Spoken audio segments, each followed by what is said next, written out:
Hello everyone. So today I am going to start with chapter 3, that is of human development.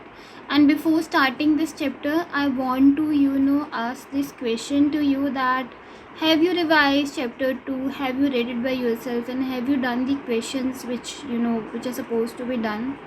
So today, with this chapter, that is human development, we are going to follow a little different approach. Uh, what is that approach? So listen, before reading this chapter, what we are going to do is that we are going to approach this chapter in a systematic manner so that we able to attempt these questions. Okay. Along with that, after completion, you able to think about these idea as well. So here first we are going to do what? We are going to create a mind map, that what we have to read from this chapter, and I will tick mark each and every question. Once you are done with the reading, note it down in your notebooks, and create a mind map, because these are the aims that has to be done by you. This activity has to be done each and every time, because this will brainstorm you. This will give you an opportunity to brainstorm, and when you will read these questions, you will able to come up with a better answer. And what I suggest that when you are preparing these, when you are preparing for this chapter, that is human development, this is also essential that you keep creating your own set of notes, because notes are really important at this particular point of time. चलो फिर शुरू करते हैं without wasting time. तो सबसे पहले हमने क्या डिसाइड किया था? We will read the questions, right? तो क्वेश्चंस, पहला क्वेश्चन क्या है? What is development and how it is different from growth. Okay, this is the first question, and I'll tell you that what is development, what is growth. I'll tell you the difference between growth and maturation. So keep out your notebook and start writing this with me, because if you will not write with me, then you will lag somewhere, because this is an activity you have to perform with me. तो पहला क्या है? पहली चीज़, पहला objective है कि आपको क्या पता होना चाहिए. You should know what is the definition of development and growth and maturation क्या होती है. This should be crystal clear in your mind, that what is the definition of development, growth and maturation. Next is describe the main feature of lifespan perspective of development. तो इसके अंदर आपको क्या बताने हैं? आपको फीचर्स बताने. Okay, you need to tell features. Features क्या होते हैं? हाँ, करेक्टरिस्टिक्स होते हैं. किसके आपको करेक्टरिस्टिक्स बताने, किसके मेन फीचर बताने हैं आपको? Life span perspective on development. तो ये कुछ है जो आप पढ़ने वाले हो, लाइफ स्पैन पर्सपेक्टिव.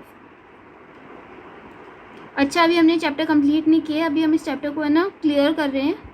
हमने जस्ट अभी ये चैप्टर स्टार्ट किया है, and we are writing what are the aims that what we have to ensure while reading this chapter.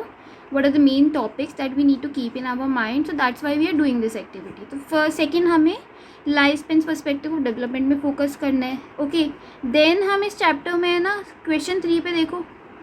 Then आपको क्या करना है? डेवलपमेंट टास्क के बारे में पता होना चाहिए कि what are development task, right? Keep writing with me. Development task क्या होते हैं ये डिफाइन करना है. मतलब you should know the meaning, along with that you should know the example. Okay, फिर फोर्थ क्या है? फोर्थ है environment of the child has a major role in the development of the child. Support the answer with example. तो basically है ना, इस chapter में एक हेरिडिटी वर्सेस है ना एनवायरनमेंट का डिबेट आने वाला है. ओके, हेरिडिटी वर्सेस एनवायरनमेंट का डिबेट आएगा इस चैप्टर में, and you need to focus on the environment part. Along with that we will do heredity as well, कि बच्चे के ऊपर उसके जो जीन्स होते हैं उसका क्या असर होता है, and what is the influence of environment on him, and then we will give one example in order to support this. Okay, next topic अब देखो. क्वेश्चन 5 क्या है? How do social cultural factor influence development. तो socio culture factor जो होते हैं हमारे, that is something related to society and something related to culture, ये हमारी डेवलपमेंट को कैसे इन्फ्लुएंस करते हैं.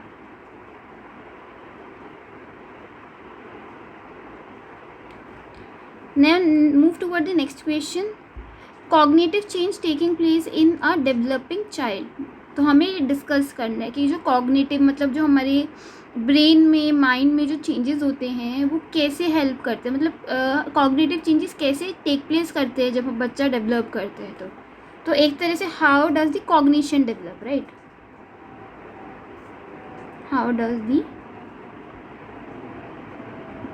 कॉग्निशन डेवलप, ये बताना है यहाँ पर हमें. फिर उसके बाद देखो नेक्स्ट क्वेश्चन है attachment bond form in a childhood years have a long effect. तो यहाँ पे ना एक अटैचमेंट थ्योरी आने वाली है, राइट. तो अटैचमेंट के ऊपर, अटैचमेंट थ्योरी पे हमें कॉन्सेंट्रेट रखना है, ठीक है. बॉन्ड कैसे फॉर्म होता है एक बच्चे का उसके चाइल्ड उसके मतलब उसके पेरेंट्स के साथ, राइट. बॉन्ड फॉर्मेशन कैसी होती है, तो इसमें हमें इस चीज़ पे वो करना है concentration, that how does the child interact. Adolescence के बारे में पढ़ना है जिस एज में आप हो, right. Keep writing along with me because in this way you will keep your mind active and you will able to make sense of the things. Because एक है ना चीज़ है that whenever you keep your multiple senses interact with environment, तो आपका जो brain होता है ना उसके बहुत सारे जो नोट्स होते हैं they are also active when you use your multiple senses. So always make sure that whenever you are doing study, you do carry a pen in your hand or pencil in your hand, you do have a notebook. When I was at your age, I used to take one white sheet and I used to create mind maps on that, because mind map is a better way to understand. You just need to remember the basic words and the conceptual things related to that. All you have to do is to retain the definition, the meanings, the examples related to different concept, and then you are ready to go ahead. Next question is, what are the factors influencing the formation of identity during adolescence? जब आप adolescence age में होते हो you know that you form your identity. Erik Erikson ने भी बताया इस बारे में कि people basically generally they try to find their role model and they try to create their own identity in the society. So adolescence is the age of identity formation, and what are the factors that influences? And let me tell you that when you are reading adolescence in your physical education and when you are reading it in psychology, these are totally different. Because when we are looking at adolescence from a psychological perspective, we are looking the person in a holistic manner. We are comprehending each and every skill set that the human has, adolescence has, what is social development, all form of development. And development is not just कि आप develop कर रहे हो, ठीक है. Development is something else, and we are going to discuss the definition. And last हम क्या पढ़ने वाले हैं? Last we are going to understand the challenges faced in adulthood. Okay, what are the challenges that an adult feel? तो मतलब देखो, your parents are adult, right? So they also have some problems जो उनको face होती है. So we will discuss that in detail. Listen, देखो यहाँ पे ना आपके चैप्टर में there is this one paragraph written by Rabindranath Tagore. And अगर हम इस पैराग्राफ को बिना पढ़े आगे चले जाते हैं, सो इसका मतलब है कि you are not ready to learn the human development.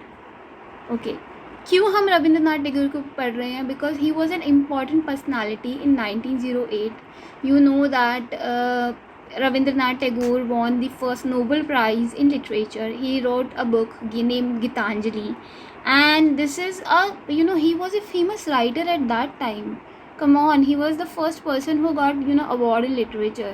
So Nobel Prize वो भी, तो it's important कि एक बार ये पढ़ो. Read with me. We will try to analyze it and then we are going to go ahead. एक और बात मैं आपको यहाँ पे ना क्रिस्टल क्लियर करना चाहती हूँ. इफ़ यू आर हेयर कि आप है ना इस चैप्टर को क्विकली पढ़ लो, तो बेसिकली साइकोलॉजी में if you are reading anything quickly you will remember it just for 1 or 2 hour properly. After that there are high chances that you are going to forget that in future. if you are doing it, if you want to be a psychologist, and if you are avoiding your 11th and 12th class, then you might face huge problem when you will go to college, because most of the syllabus and the most of the the basic concept are dependent on these chapters. Growth and development is one of the most important topic. अगर हम सी set की बात करें, H TET की बात करें, I have qualified C TET 5 time. तो C set के अंदर दिस ग्रोथ एंड डेवलपमेंट के हर बार 2 क्वेश्चन आते हैं. Qualified H TET, R TET, right. K V S को 2 बार I have qualified. So basically क्या होता है कि these are the teaching exam and इसके अंदर साइकोलॉजी के क्वेश्चन आते हैं. तो why I am telling you why I am giving you this information, क्योंकि when you are reading this chapter is related to your life. if you are going to read this quickly, आप किसी ऐसी video पे jump कर रहे हो जहाँ पे फटाफट आप ये चीज़ें पढ़ लो, एंड तो बेसिकली क्या होगा कि आप उन चीज़ों को कभी भी सीख नहीं पाओगे. You will just be in a rush each and every time कि मुझे ये कंप्लीट करना है, जैसे ना तैसे करके जल्दी से कंप्लीट करना है, जो कि आजकल जेन ज़ी की प्रॉब्लम है. एंड ये भी एक फैक्ट है कि because of this method of learning, when you are watching shorts and when you are moving for the short videos, it will decrease your cognitive ability. It is going to influence you. आपको facts याद होने बंद हो जाएंगे. It is going to hinder with your mental process. तो don't do it. Take one topic at a time. जैसे आज हमने चैप्टर ले लिया है, we are going to ensure the quality of this chapter. I am not bothered about running. Okay, I just want you to do focus and retain the maximum out of this chapter. So this is my goal, and since the very starting, I am telling you this only. तो चलो करते हैं हम शुरू. रविंद्रनाथ टैगोर के बारे में पढ़ते हैं. पहले तो इन्होंने कुछ लाइन लिखी है, that I wish I could travel by the road that crosses the babies mind. तो जो बच्चा होता है ना, जब एक बच्चा डेवलप होता है तो उसका माइंड कैसे डेवलप हो रहा होता है. जब एक बच्चा फर्स्ट पहले पता है वो क्या क्वेश्चन पूछता है, वो बोलता है ये क्या है, बच्चा पूछता है वो क्या है, राइट. फिर धीरे धीरे वो पूछता है ऐसा क्यों है, ये क्यों है, फिर वो क्यों पे आता है. तो ये बड़ा फैसिनेटिंग सी जर्नी है. पहले वो जो चीज़ें देखता है उनके बारे में समझता है, ऐसी जो चीज़ें जो इमेजिनेशन में होती है उनको वो समझ ही नहीं पाता. पर धीरे धीरे वो कॉन्क्रीट से एब्स्ट्रैक्ट की तरफ जाता है. पियाजे की थ्योरी आती है, फिर गॉड्स की थ्योरी आती है डेवलपमेंट में. तो basically Rabindranath Tagore is saying that I wish I could travel by the road that crosses the babies mind and out beyond all bounds, where messengers run errand for no cause between the kingdoms of king of no history, and where reason makes kite of her own of her laws and flies them, and truth set fact free from it feather. What does it mean? Sorry, मेरी voice थोड़ी break हो रही है because of the connection issue. And तो यहाँ पे हमें क्या पता चलता है, क्या एक्सप्लेनेशन हमें मिलती है इस पैराग्राफ को पढ़ने के बाद. बेसिकली यहाँ पे इन्होंने जो ये लाइन बोली है ना कि बियॉन्ड ऑल बाउंड्स, इसका मतलब है कि जो बच्चा है वो क्या करता है, वो कभी किसी बाउंड्री में नहीं सोचता है. Like when you are reading this chapter, आपका मतलब मेन एम क्या है कि क्विकली आज मैं चैप्टर ख़त्म कर दूँ, 2 या 3 घंटे मुझे चैप्टर कंप्लीट कर देना है. And during the whole time you are thinking within that boundary कि मुझे कंप्लीट करना है, ये करना है, ये करना है. एंड देयर इज़ ऑलवेज एक a type of hurry where you are stuck. But the child is beyond the boundaries, where messengers run errand for no cause between the kingdom of king of no history. इसका मतलब है कि वो ऐसा नहीं है कि कोई रैशनल थिंकिंग है, कुछ लॉ के अकॉर्डिंग सोचते हैं. ये कहते हैं कि वहाँ पे जो मैसेंजर्स होते हैं ना एक बच्चे के माइंड में, वो क्या होता है, वो किसी हर बाउंड्री से फ्री होते हैं, वो किसी भी डायरेक्शन में जा रहे होते हैं. Whatever they see, whatever they want to ask, they just ask without caring about the society, है ना. उनके जो किंगडम्स ऑफ उनके जो किंग्स होते हैं ना किसी किंगडम के, वो भी ऐसे होते हैं फैंटेसी से भरे हुए, मतलब उनकी कोई हिस्ट्री नहीं होती, है ना. इससे मतलब एक तरह से we are comparing here, Rabindranath Tagore is comparing a brain of a child with a brain of an adult, right. फिर वो ब्रेन धीरे धीरे डेवलप होता है, और फिर क्या होता है कि अभी तो देखो वो फैक्ट से फ्री है, लाइक हर तरह के फिटर से फ्री है, ट्रुथ से फ्री है, एंड वो किसी तरह के लॉस को के बारे में नहीं सोचता. लॉस को तो काइट बना के उड़ा देता है. तो है Rabindranath Tagore is saying that, लेकिन धीरे धीरे कुछ ऐसा होता है कि वो बच्चे का जो माइंड था, जो बाउंड्री से वो बंधा नहीं, मतलब जो किसी भी डायरेक्शन में सोचता था, कुछ भी सोचता था, वो क्या करता है, वो एक ऑर्डर में सोचने लगता है, वो रैशनल थिंकिंग करने लगता है, ठीक है। वो क्या करता है, वो रीजंस फाइंड करने लगता है हर चीज़ के। तो लेट्स स्टार्ट। ओके, सो यहाँ पे इन्होंने इंट्रोडक्शन में क्या बताया है, if you can see this two image, I am going to create meaning here and then we are going to go ahead, ठीक है। इन क्वालिटी, अब आज के लेक्चर में we are going to assure quality because I don't want to rush, मैंने पहले बता दिया। तो if you are the someone जो चाहता है कि एकदम रश करके पढ़ा दूँ, be with me, I will teach you from the basics, एक बेस क्रिएट करेंगे एंड उसके ऊपर वी विल वर्क ऑन, ठीक है। तो नाउ सी, जब कोई इन बच्चा जो होता है, like there is a girl, she 7 year old, but after some period of time she will turn 70 years। अब क्या है कि when she was a kid, जब वो when she was 1 year old, तो when she was 1 year old first she learn to walk, right. When a child gets 2 years old, he starts talking. Slowly, he develops quality, cognitive ability, a quality life, emotional development is there, moral development is there. The child starts to learn about what's wrong, right for him, what's wrong for him. He makes friends, he go through, different stages of life like marriage, children, and grow into old, right?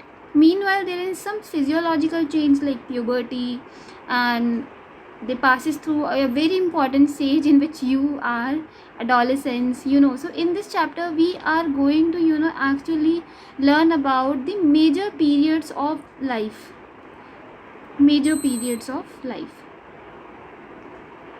and इस पूरे process को from young to adolescence, when they from prenatal period, from the womb of the mother to the old age, this whole process, this whole period is what its lifespan.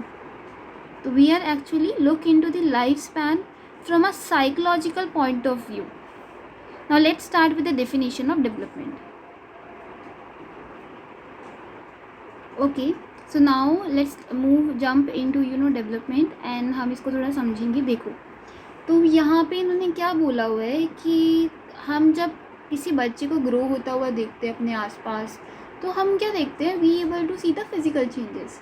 But ऐसा थोड़ी है कि सिर्फ physical changes हो रहे हैं। The person is growing emotionally, intellectually, there is cognitive development, there is motor development, there is emotional development, there is social emotional development, right? There is cultural development, there is moral development, there is all other type of development, like development of perspective.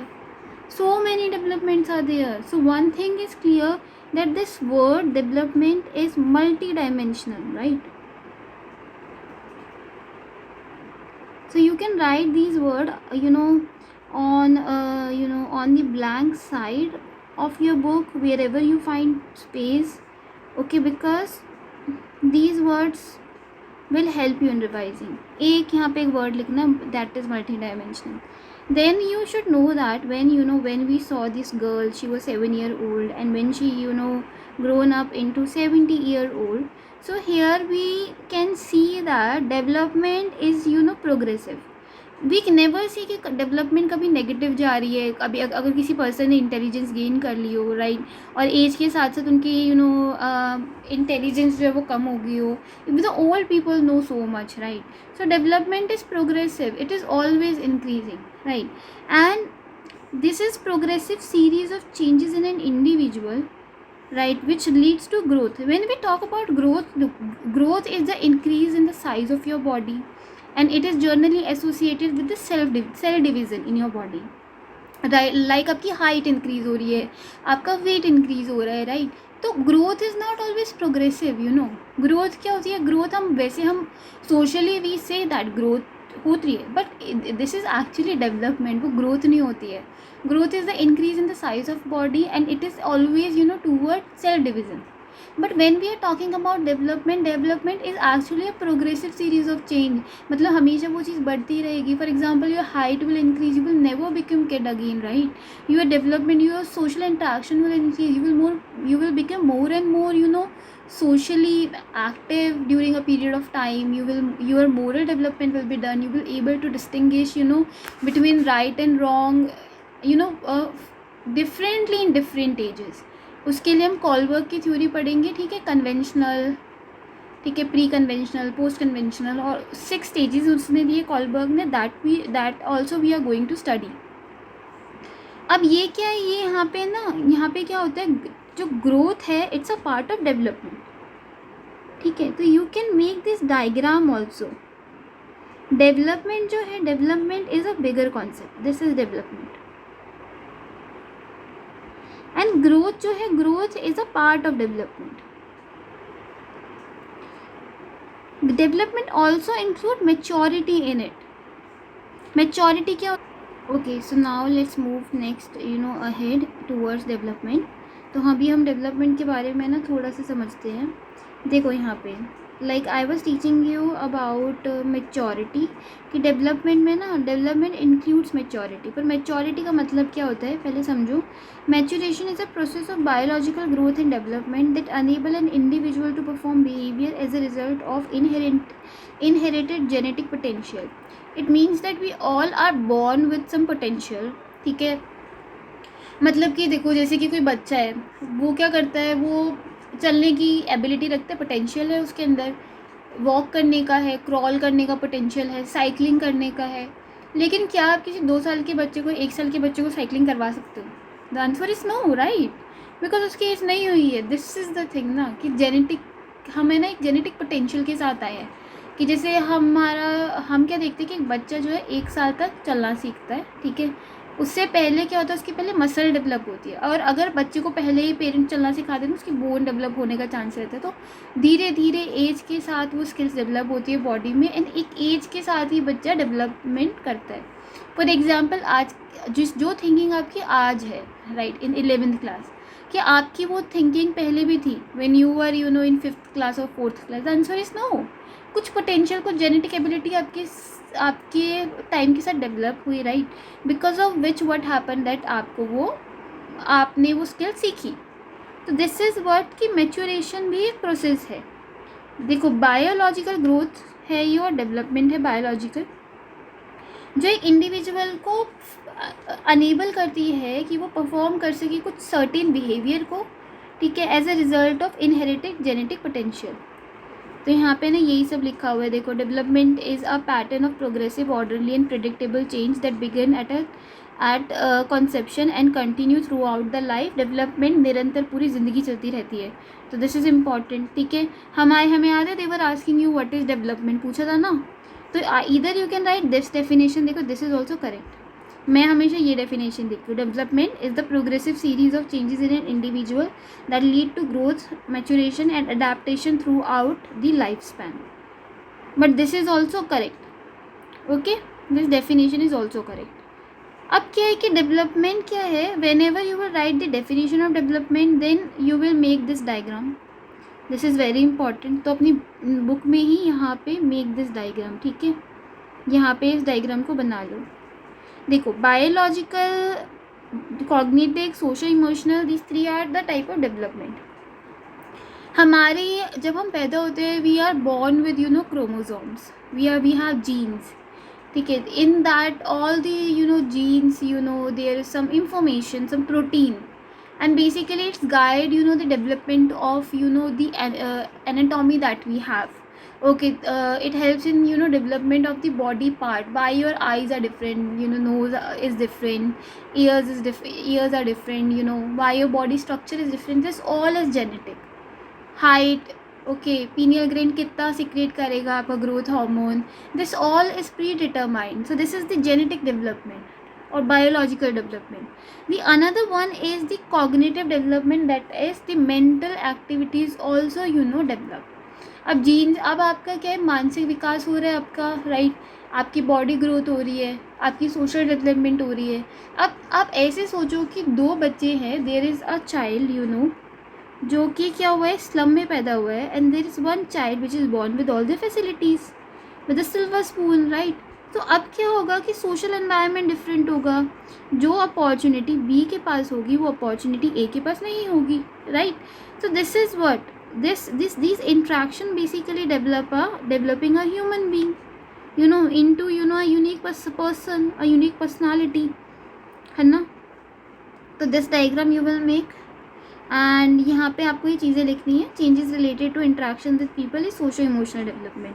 That which kind of people you are interacting. वो नहीं है, आपने देखा नहीं है, if you are moving outside the country to some western countries, so there what will happen that your way of living will change.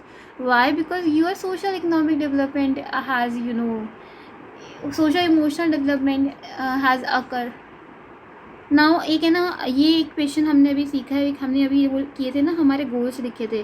तो this is one answer. So write answer one here. Keep writing it so that जब आप question करोगे you can come here and you can create the mind map. और अभी भी आप इसके साथ साथ भी you can keep creating the mind map. It's not an issue. Pause करो, ठीक है. It will take you hardly 3 hours. But 3 hours के अंदर आपका ये चैप्टर तो कंप्लीट हो जाएगा. You will not be in a tension कि मुझे नहीं आता. Instead of that you will be in confident कि मुझे आता है ना. कोई भी कुछ भी पूछ ले what is development, you can easily say it's a progressive change in the body, right. Progressive change which include growth, right, maturation, adaptation. It's a lifelong process. These all things you can combine and you can create. Development is a pattern of progressive, orderly and predictable changes that begins at conception and continue throughout the life. This definition you can tell, है ना. तो एक बार है ना, मतलब I'll stay कि break down this definition and then learn it. अब life span perspective के ऊपर आते हैं. यहाँ पे मैंने नोट्स बना दिए हैं, तो from here we will complete this, क्योंकि छोटा सा टॉपिक है, लिखा ज़्यादा हुआ है बस यहाँ पे. डेवलपमेंट लाइफ लॉन्ग चलती है. जब हम अपने मतलब when the baby is in the womb of a mother, it starts from there and it continues throughout the life till old age. And पता है आपको इंडिया में एक लाइफ स्पेन कितना है एक एडल्ट का? 70 ईयर्स. मतलब इंडिया में हम 70 ईयर्स तक जीते, जबकि बाहर दूसरी वेस्टर्न कंट्रीज़ में दिस इज़ 85 ईयर्स. यूरोप के अंदर. इट्स अ फन फैक्ट, अगर आपको याद रखना तो यू कैन रिमेंबर. फिर क्या है कि इंटरवुमेन प्रोसेस है. अभी हमने देखा कि cognitive, biological, socio emotional, socio economic, all the other type of developments are interwoven. They create a unique set of development in a person. उसके बाद दूसरा क्या है कि मल्टी डायरेक्शनल है. मतलब कि जो हमारी डेवलपमेंट है उसके अंदर क्या है, it can increase as well as it can decrease. Increase का मतलब क्या है कि देखो मल्टी डायरेक्शनल के अंदर आप ये चीज़ समझो कि when a person is growing old the experience of the person is increasing, and but with the time also we notice that their performance is decreasing. So it is a multi-directional process, but most of the time it is always progressive. That's why we call it progressive. Now historic condition also influence. For example, अगर कोई person है and when he was born, if there was struggle of independence, so basically वो हमेशा अपनी life में ना उस situation को, मतलब उसकी ज़िंदगी अलग हो जाएगी. his development will be different, his way of thinking will be different, right. अगर कोई इंसान स्ट्रगल में पैदा हुआ है और कोई इंसान बिना स्ट्रगल के पैदा हुआ है, तो the life of both the person will be different. उसके बाद there is this multiple discipline concern. इसका मतलब क्या है, एंथ्रोपोलॉजी हो, लाइक एंथ्रोपोलॉजी हो, साइकोलॉजी हो, सोशियोलॉजी हो, न्यूरो साइंस हो, all the disciplines want to understand what is life span, what is life span theory. फिर उसके बाद there is contextual basically situations और एक्ट्स. लाइक हर इस पर्सन की जो डेवलपमेंट होती है ना, एक उसका जो रिस्पॉन्स होता है वो कॉन्टेक्स्ट के अकॉर्डिंग डिफरेंट हो जाता है. फॉर एग्जाम्पल अगर कोई पर्सन मतलब इसके अंदर इनहेरिटेंस, फिजिकल एनवायरनमेंट सब कुछ मैटर करता है. अगर कोई इंसान जो है उसका कॉन्टेक्स्ट अलग है या फिर उसकी ज़िंदगी में कोई एक्सीडेंट हुआ है, तो the person will have a different approach toward life. तो ये कॉन्टेक्चुअल एक्ट इसी का नाम है. So when there was a question related to features of life span theory, है ना, अभी हमने पहले पढ़ा था in development. So this is the answer. There are the 6 points which you need to note down. You can create this in your notebook so that you can remember. and एक बार पढ़ लेना इसको. देखो ग्रोथ का मतलब मैं आपको पहले बता चुकी हूँ. It's increase in the size, increase in the size of a person. It refers to when there is cell division, the process when the cells are dividing, and as a result organs are growing. The size of the person is increasing, height is increasing, right. तो इसको हम क्या कर सकते हैं, अभी हम एक टेबल बनाएंगे and we will try to differentiate it. Okay, so now let's understand the difference between growth and development. Okay, so growth क्या होता है? Growth, you all know that it is increase in the size of a person, जो मैंने यहाँ पे भी लिखा हुआ है. एंड अभी हमारे क्वेश्चन आए थे ना, what is the difference between growth and development, that's why I have written all this. Okay, so that you can remember that growth क्या होता है? It's increase in size, it's cell division, increase in weight, increase in height, and when you put on weight, when you there's a change, you know, in the physical aspect of a body, this is growth. Development क्या? Development is a process by which an individual grow and changes throughout the life cycle. It is a progressive change, physical, cognitive, emotional, social, right? It is happening throughout the life, it is increasing, right? So development is basically happens as an interaction between heredity and environment, you know, a progressive change, you can say, according to the maturation of a person. So development is a broad term and it contains growth into it. First thing. Second thing, you need to remember that basically जो growth होती है ना, उसको measure कर सकते हैं. For example, you can measure कि आपकी हाइट कितनी बड़ी है, वेट कितना बड़ा है, but can you measure you know development की इस पर्सन की इंटेलिजेंस कितनी है? हाँ, IQ मेजर करना अलग है, बट एक्चुअल इंटेलिजेंस कितनी, मोरल वैल्यूज़ कितनी है इसके अंदर? Can you measure the emotional development of a person? The answer is no. You can just tell कि हाँ ठीक है, this person is emotionally strong. That's mean it is qualitative, not quantitative. Quantitative means measurables, right? Something which is measurable. Then growth is all mainly physical development, the physical change, you know, but this development is multidimensional, and growth usually stop after some period, right? After, you know, a certain age it will stop. For example, your height doesn't increase, you know, this at after 18, you know, years. There are some exception, but for most of the cases, you know, it doesn't increase, or your, you know, weight keeps increasing and decreasing depending upon how much calories you are consuming, you know. So basically what happened, that growth usually stops. ऐसा तो नहीं है कि एक इंसान का wait जो है वो आपको पता चला होगा 500 kg है. हाँ, कभी सुना है 200 kg तक, तो फिर भी आपने सुना होगा, ठीक है, there can be exception, I am not saying, but एक पर्टिकुलर पॉइंट के बाद तो इंक्रीज़ नहीं हो सकता ना वो. तो this is, you know, the difference जो हमें याद रखना है. Then there was question related to maturation. तो मैंने अभी आपको एक बेबी वाला एग्जांपल दिया था, and I already explain you. Maturation refer to the change that follows the orderly sequence. ठीक है, जब आपकी एक बायोलॉजिकल एज आती है, ठीक है, तभी आप क्या करते हो, एक स्किल को डेवलप करते हो, और एक ऑर्डरली सीक्वेंस में मैचुरेशन चलती है. फॉर एग्जांपल, एक बच्चा पहले क्रॉल करेगा, फिर धीरे धीरे 1 स्टेप 2 स्टेप लेगा, फिर वॉक करेगा, फिर रन करेगा, फिर स्टेयर्स चलेगा, फिर साइकिलिंग करेगा, right? So this is happening, you know, maturation is going on in a sequence. एक बच्चा पहले ABCD सीखेगा, फिर वर्ड सीखेगा, फिर सेंटेंस सीखेगा. So this is also in sequence. The maturation refer to the changes that follow a orderly sequence and largely dictated by the genetic blueprint. I told you कि genetically information आती है. For example, कुछ बच्चे जो होते हैं, they are, you know, they are not, you know, mentally that much strong. So basically there some problem, you know, genetic problem भी हो जाती है कभी कभी, but not in all the cases. So इस चीज़ को एक बार है ना आप पढ़ लेना. देखो, एक यहाँ पे वर्ड है कि evolution refers to species specific changes. मतलब एक तो स्पीसीज़ में चेंज हो जाते हैं. फॉर एग्जांपल, जो ह्यूमन है वो एप से बने हैं, राइट? एप्स डेवलप होकर ह्यूमन में बने, तो that is evolution, that is not development. तो यहाँ पे they have told you this as well. एक बार पढ़ लेना होमोसेपियंस के बारे में. Okay, let's start with, you know, this new topic. This is, you know, the next topic, factor influencing development. तो अभी इसके अंदर है ना, ये डायग्राम थोड़ा है ना दिमाग में रखेंगे, चलो ये बाद में पढ़ेंगे. This is about, you know, a different model. So फिर यहाँ पे क्या, this was, you know, this was a question जो अभी हमने देखा था कि वहाँ पे था एम्स में, एम्स जब हमने अभी क्रिएट करी थी. तो लेट्स टॉक अबाउट दिस. देखो, डेवलपमेंट को हमारी हेरिडिटी है ना इन्फ्लुएंस करती है. When we are born, so you all know that a zygote is formed, and in the middle there is this DNA. In DNA we know that there is chromosome, right?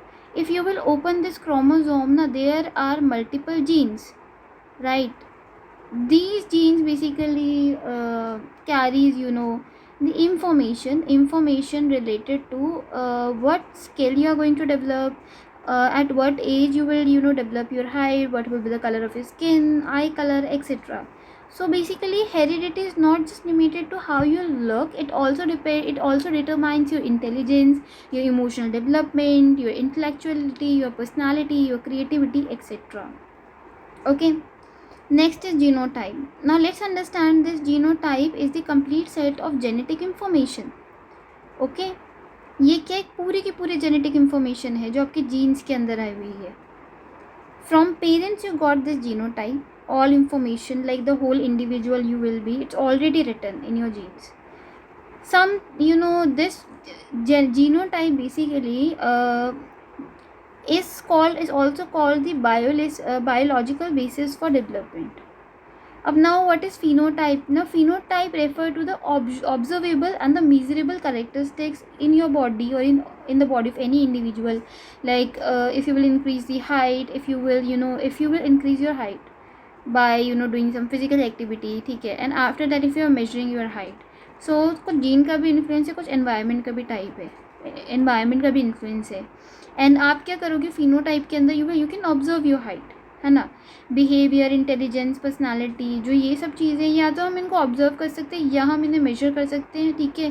तो these all are phenotype. ये क्यों होते हैं? जब हमारी body जो biological features है जब वो एनवायरनमेंट के साथ इंटरेक्ट करते हैं तब हमारा क्या बनता है? फिनोटाइप बनता है. तो you can remember it like this कि genotype plus environment is equal to phenotype. Okay, genotype plus environment is equal to phenotype. आप यहाँ पे भी लिख सकते हो.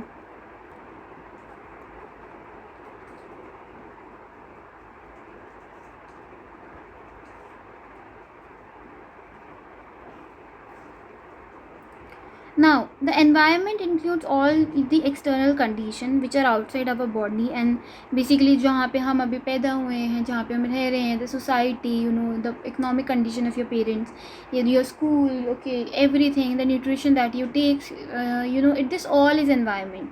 And when this environment interact with the biological features, individuals development is decided कि उसकी social development कैसी होगी या overall वो कैसा बनेगा, right. आपने एक वो है ना, एक मूवी है जुड़वा करके, तो उसके अंदर इफ़ यू रिमेंबर कि दो बच्चे होते हैं वो अलग हो जाते हैं, गरीब घर में पैदा होते हैं, अच्छे घर में होता है, तो उनके बोलने के ना ढंग में भी डिफरेंट होता है ना. एक तो थोड़ी मतलब ऐसी ही रोड टाइप लैंग्वेज जो होती है, टपोरी टाइप की, और दूसरी जो होता है वो वेल इंग्लिश बोलते हैं, है ना. तो ये चीज़ें ये होती है थोड़ी. तो एनवायरनमेंट का बहुत ज़्यादा फ़र्क पड़ता है. तो आप इसके अंदर सच में ट्विन स्टडी करिए, तो आप ट्विन स्टडी का एग्जाम्पल लिख सकते हो. ट्विन स्टडी करके यू कैन राइट कि ऐसे दो बच्चे होते हैं, ठीक है, they are separated. Don't write the example movie. The two are separated and they were given different socio economic environment, and when they grown up into adults they both had different set of development, right. अब role of parents आपको पता होना चाहिए. देखो, there are 4 types of parenting.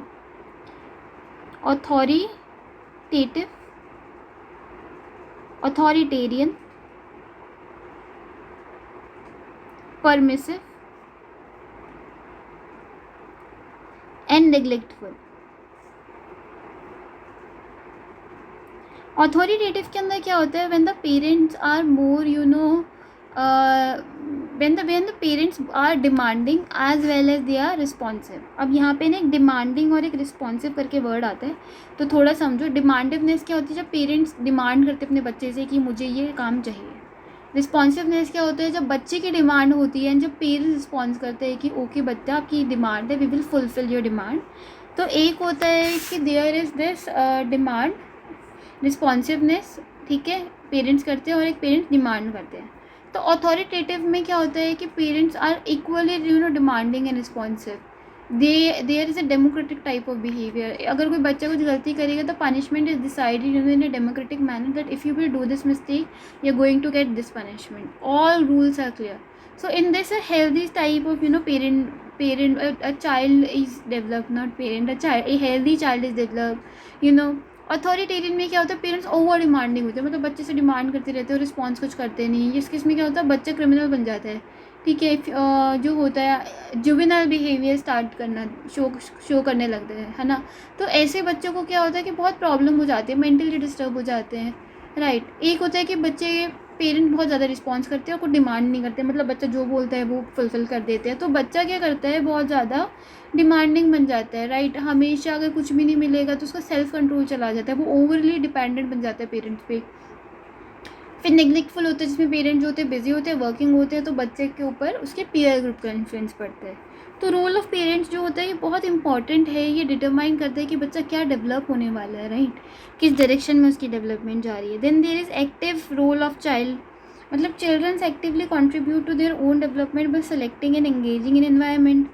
बच्चा क्या करेगा, अपने खेलेगा अपने दोस्तों के साथ, एक्टिवली इंटरेक्ट करेगा, पेड़ पर चढ़ जाएगा, दीवार पर चढ़ जाएगा। तो ये क्या होता है, बच्चा ऐसी चीज़ों में इन्वॉल्व होता है ना, तो वो मतलब ज़्यादा डेवलप करता है एबिलिटी, इंटरेस्ट। इसलिए कभी बच्चे को रोकना नहीं चाहिए। पेरेंट्स क्या कहते हैं, बेटा ये मत करो, वो मत करो, ऐसे मत करो, वैसे मत करो। फिर बच्चा पूछता है क्यों, तो उसको समझा नहीं पाते, है ना। तो मतलब रोकना नहीं चाहिए बच्चों को कभी भी, जो भी करना एक्सप्लोर करने दो, अदरवाइज उसकी क्यूरियोसिटी मर जाएगी।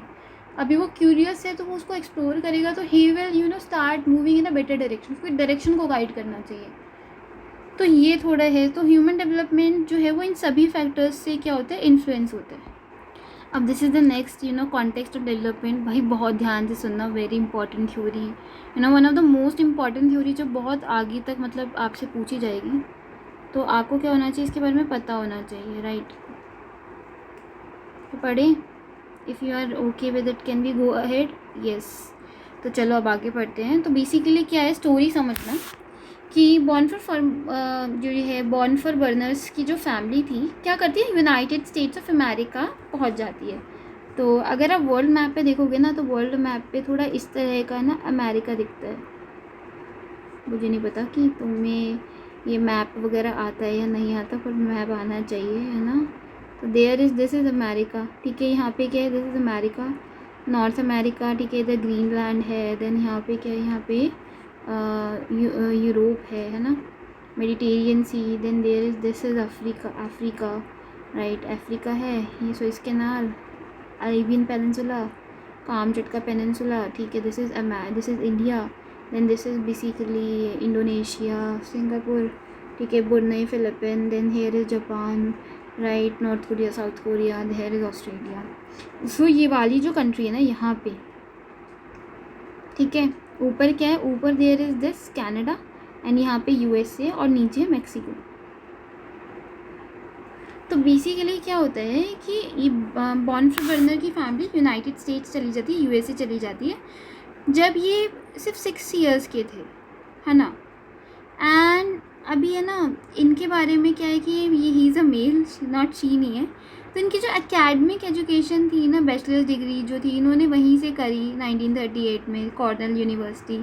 फिर मास्टर्स डिग्री इन्होंने साइकोलॉजी में कहाँ से करी, हार्वर्ड यूनिवर्सिटी में 1940 में। एंड फिर इन्होंने क्या करी, पीएचडी करी साइकोलॉजी में। एंड देन इन्होंने क्या किया, यूएस आर्मी में इन्होंने सर्व करना शुरू किया ड्यूरिंग द वर्ल्ड वॉर 2। और ये वर्ल्ड वॉर 2 वो टाइम है जब इनकी लाइफ जो है वो चेंज हो गई कम्प्लीटली। इनकी लाइफ में एक मेजर बदलाव आ गया, ठीक है। ये पढ़ते भी जाना, ये मैं इसके अकॉर्डिंग ही बता रही हूँ, मैंने खुद से ये ऑर्डर में लिखा हुआ है। अब 1948 में जो बॉर्नफर बर्नर है ना, इन्होंने क्या किया था, जब इन्होंने कॉर्नेल यूनिवर्सिटी ज्वाइन करी थी, तो इनके साथ है ना, इनकी लाइफ में जब ये मास्टर डिग्री कर रहे थे, तो he was very fascinated and he was very interested in studies. He was always curious about it, and हमेशा ये मतलब चाहते थे कि मैं साइकोलॉजी में अपना करियर बनाऊँ।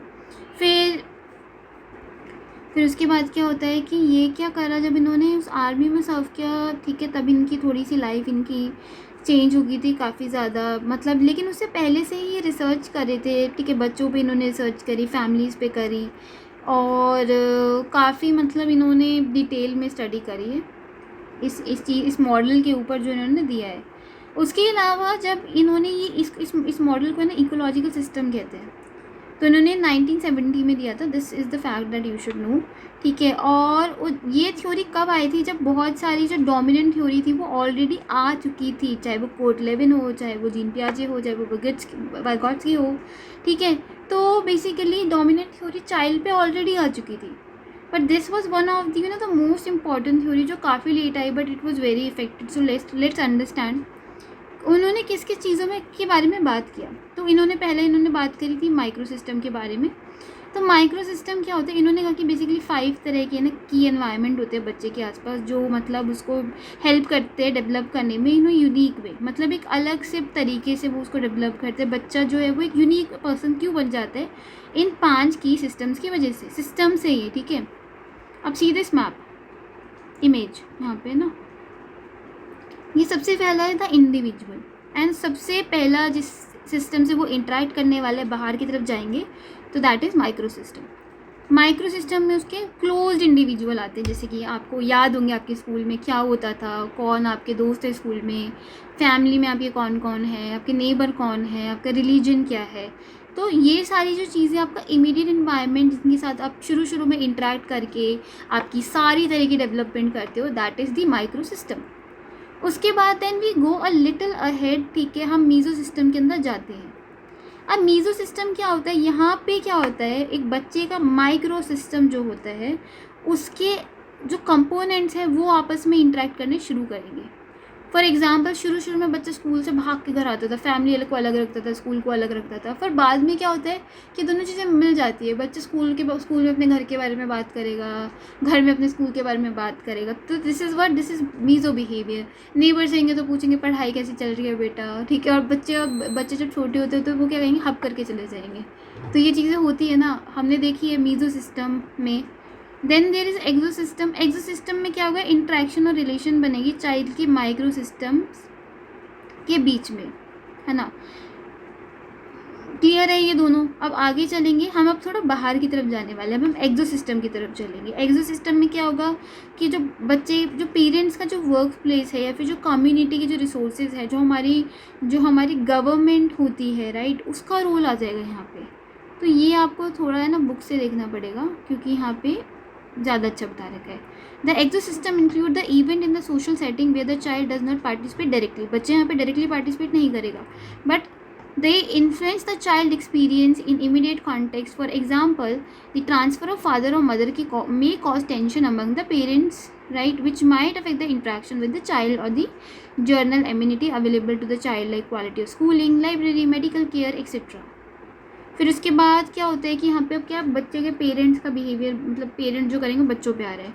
कभी कभी ऐसा होता है ना, घर में लड़ाई होती है, बच्चा परेशान हो जाता है ना, तो ये वही है एक्सो सिस्टम का पार्ट है, मतलब पेरेंट्स की टेंशन बच्चों पे आने लगती है। अब है मैक्रो सिस्टम। मैक्रो सिस्टम मतलब ब्रॉड, है ना, बहुत ज़्यादा बड़ा। मैक्रो सिस्टम का मतलब सब कुछ, इसके अंदर बच्चे का पूरा कल्चर आ जाता है, जैसे कि पूरा हिंदुत्व आ गया, अगर आप हिंदू हो तो, मुस्लिम हो तो पूरा मुस्लिम सोसाइटी, पूरा आपका वो सोसाइटी, पूरा कल्चर, उससे रिलेटेड डेवलपमेंट, देश, इंटरनेशनल देश, ये सब कुछ। और क्रोनोलॉजी होती है टाइम, मतलब कि इवेंट्स आपकी लाइफ में अलग अलग टाइम पे जो हुए, ठीक है, आपकी पूरी लाइफ में हिस्ट्री में जो हुए, या फिर आपके पेरेंट्स के जो आपकी लाइफ में जो सिचुएशन हुई है, किसी के पेरेंट्स का डिवोर्स हो जाता है या फिर कोई इकोनॉमिक प्रॉब्लम आ जाती है, तो वो पूरे की पूरे बच्चे की लाइफ को इम्पैक्ट करती है। तो ये क्रोनोलॉजिकल होता है, राइट। तो यही वो मॉडल है, इसको इकोसिस्टम मॉडल भी कहते हैं, इकोसिस्टम, राइट, ठीक है। और ये किसने दिया था, ब्रॉनफर बर्नर ने दिया था। अब ये पर्सन है लड़का, इसको लड़की मत करना और याद रख लेना है, he was from USA and army से इन्फ्लुएंस था। और जब इसकी थ्योरी आई तब बहुत सारी मेजर थ्योरी जो थी वो ऑलरेडी आ चुकी थी। This was all.